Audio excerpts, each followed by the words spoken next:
ये कहानी बेशक कमजोर दिल वालों के लिए नहीं है, लेकिन अगर आप एक पत्थर दिल इंसान भी है तो वो दिल आज पिघलने वाला है।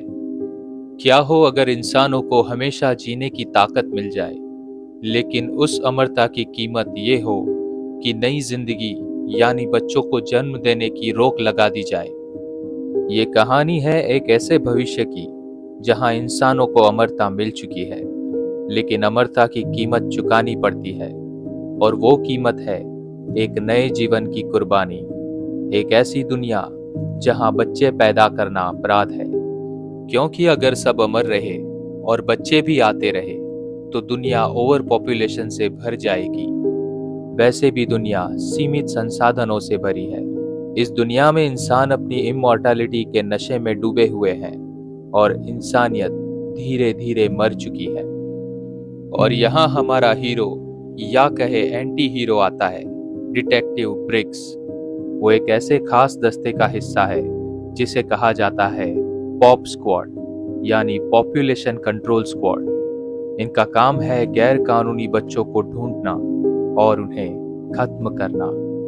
ब्रिक्स हर दिन ऐसे ही छापे मारता है और मासूम बच्चों को गोली से उड़ा देता है। और ब्रिक्स जब गोली चलाता है तब उसकी आंखों में गुस्सा नहीं, बल्कि एक ठंडी बेरहमी होती है। वो बस अपना काम कर रहा है। ये सुनकर भी डर लगता है, लेकिन यही इस दुनिया की सच्चाई है। वो काम जो एक इंसानियत की नजर में पाप है, लेकिन इस दुनिया में अब ये कानून बन चुका है। तो क्या ब्रिक्स एक राक्षस है या फिर बस एक गुलाम? ब्रिक्स की जिंदगी बेहद आलीशान है। उसकी गर्लफ्रेंड भी एक अमर इंसान है। दोनों की लाइफ लग्जरी, पार्टीज और बिना चिंता के दिन रात से भरी है। ब्रिक्स की दुनिया में लोग हमेशा जश्न मनाते हैं, पार्टीज, म्यूजिक, शान और शौकत, लेकिन उनकी आंखों में थकान है। अमर होने का मतलब ये नहीं कि उनकी जिंदगी खूबसूरत है, बल्कि वो अपनी ही अमरता से ऊब चुके हैं। हर दिन वही पार्टी, वही नशा, वही मजाक, लेकिन कोई मकसद नहीं, कोई भविष्य नहीं।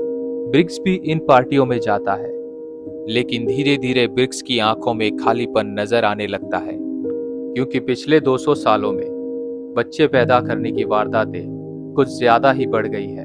और अपने छोटे छोटे बच्चों के लिए बिलखते लोग और बच्चों के मासूम खिलौने अब उससे सवाल पूछने लगे हैं। उसके हाथों पर बच्चों का खून है और दिल में सवाल, क्या वो सच में सही कर रहा है? और अपने सवालों के जवाब की तलाश में वो एक खिलौने की दुकान तक पहुंचता है, जहां वो एक माँ से मिलता है जो अपनी बच्ची के लिए खिलौना खरीद रही है।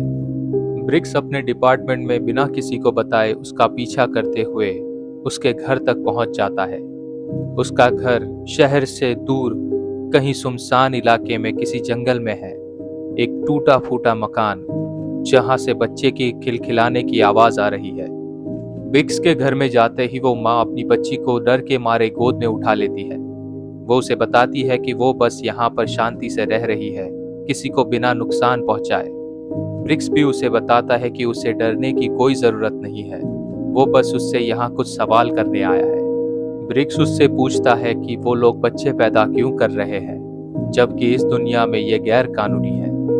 बच्ची की माँ जवाब देती है, क्योंकि जिंदगी का असली मतलब नए जीवन में है, कि वो 200 सालों से इस दुनिया में रहती आई है और शायद उसने अब सब कुछ देख लिया है। कुछ भी बदल नहीं रहा है, ना ही कुछ नया हो रहा है, लेकिन इस बच्ची का जन्म उसकी जिंदगी में कुछ नयापन लेके आया है। उसकी मासूम मुस्कुराहट और उसकी भोली आंखें उसे कुछ याद दिलाती है कि कभी उसकी जिंदगी की शुरुआत भी यहीं से हुई थी। इस बच्ची के जन्म के बाद वो समझ पाई है कि अमरता कोई वरदान नहीं, बल्कि सिर्फ खुदगर्जी है। ब्रिक्स की नजर उस बच्ची को देख रही है और उसकी मासूम हरकतों को देखकर वो मुस्कुरा देता है। और ये पहली बार है जब ब्रिक्स के चेहरे पर इंसानियत दिखती है। ब्रिक्स के लिए ये नजारा अजीब था, क्योंकि उसने कभी बच्चों को खुश नहीं देखा था। उसकी बंदूक के सामने हमेशा डरे सहमे माँ बाप और रहम की उम्मीद करती हुई बच्चों की आंखें ही उसे नजर आई है।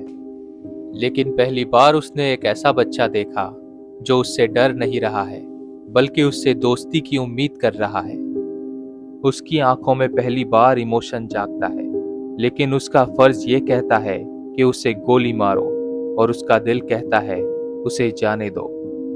और उसी दौरान उस बच्ची की माँ ब्रिक्स के चेहरे को ध्यान से देख रही है, और उसकी अंदर की कश्मकश को समझते हुए वो उसकी बंदूक को छीनने की कोशिश करती है। लेकिन ब्रिक्स उसे आसानी से काबू कर लेता है और उस छोटी बच्ची पर बंदूक तान देता है। लेकिन तभी वो माँ अपनी जान के बदले उस बच्ची की जान को बख्शने के लिए उसे कहती है। ये बातें ब्रिक्स को अंदर तक हिला देती है। उसका सारा विश्वास डगमगा जाता है।